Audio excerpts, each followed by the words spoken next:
In the small town of Raventon, there was a library that had been closed for years. The town's children used to joke about it, calling it the Midnight Library.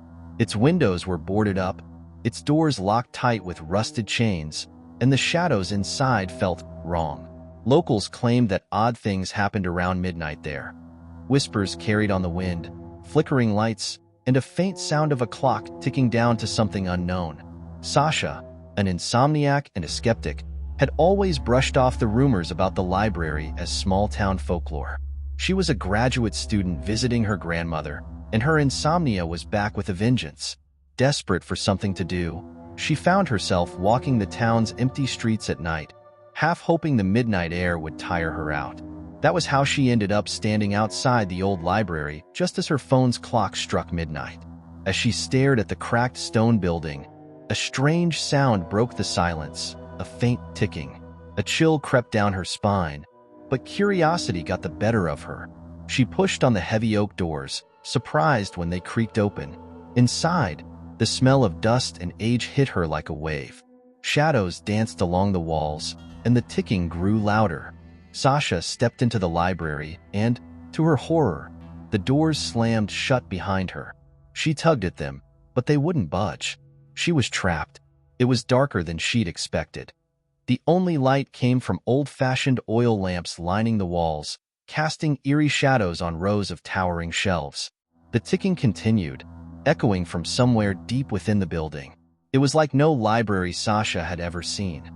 The shelves seemed to go on forever, the aisles spiraling in impossible directions, some leading up staircases that seemed to twist back down to where they'd started. She called out, her voice barely a whisper. "Hello? Is anyone here?" Silence answered. Then, faintly, a whisper came from somewhere above. "Sasha." She froze. How did this place know her name? Trying to calm herself, she told herself she was hearing things. It was late, she was tired, and her mind was playing tricks. She took a deep breath, deciding to find another exit. Maybe a window? As she moved deeper into the library, she realized something odd about the books. Their covers were all blank. She pulled one off the shelf and opened it. The pages were empty. She flipped through another, blank again. Then she noticed one with faint writing on the spine.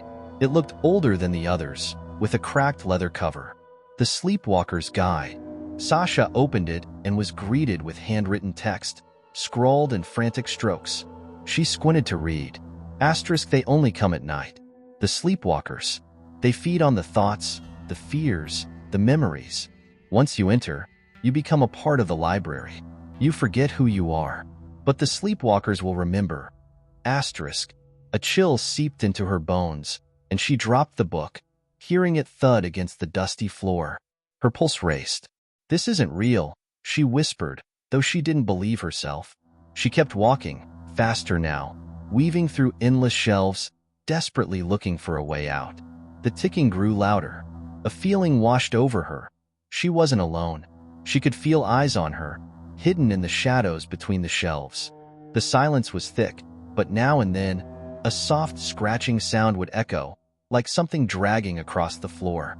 She turned a corner, and in the dim light, she saw them. Figures dressed in rags, their faces hidden beneath hoods, their arms unnaturally long. They had no faces, only smooth, blank slates where their features should be. But the worst part was their movements. They twitched and jerked as if struggling against invisible strings, heads tilted in unnatural angles, their limbs hanging like broken puppets. They were the Sleepwalkers. She gasped, and their heads snapped toward her, sensing her presence. She stumbled back, heart hammering in her chest. Her breath quickened as she backed away, only to feel cold fingers brush her shoulder. She spun around, but no one was there. She began to run. As she raced through the labyrinth of bookshelves, a low whisper began to build in the air around her. Asterisk, join us. You'll forget. Asterisk. Her steps faltered. Images flickered in her mind. Memories of her childhood, friends' faces, her grandmother. But with each step, they felt further away, as though someone were tugging them out of her head.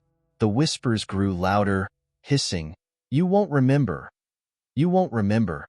Desperation took over as she reached a winding staircase. She scrambled up, the sleepwalkers following, their twisted bodies moving faster than seemed possible. She reached a narrow corridor lined with doors, each with a brass plaque bearing a name. Different names, but each one felt strangely familiar. Sarah Hutton, Ben Ellis, Liam Park. The door at the end of the hall had her name on it. She hesitated, but the sound of the sleepwalkers drew closer, their footsteps scraping against the floor. She opened the door with trembling hands and stepped inside. It was a tiny room, with a single chair and a small table. On the table lay a book. Her heart sank as she read the cover. The Story of Sasha Lane. With a shaking hand, she opened it and found, to her horror, that it detailed everything she'd done in the library that night. The ticking, the sleepwalkers, even finding this very book. But as she flipped further, the text changed. The words were no longer describing her past. They were predictions, describing things she hadn't done yet. Her breath caught as she read. Asterisk, she will forget who she is. The sleepwalkers will take her memories, her name, her fears, leaving only the shell of a person trapped within the library. Asterisk. No, this can't be happening, she screamed, slamming the book shut. She had to get out. She had to remember who she was, what she loved, anything to keep herself grounded. The door creaked open, and one of the sleepwalkers entered. It moved slowly, methodically, tilting its head as though observing her. She backed into a corner, feeling her mind slipping away, her memories fading one by one. She clutched her head, trying to remember, trying to hold on to any scrap of herself. The sleepwalker extended a hand, its fingers unnaturally long, reaching toward her. Her last thought was of home, of the people she loved. But even that thought was fading.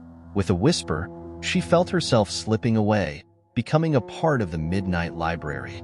The next morning, the library was locked tight, as it had been for years.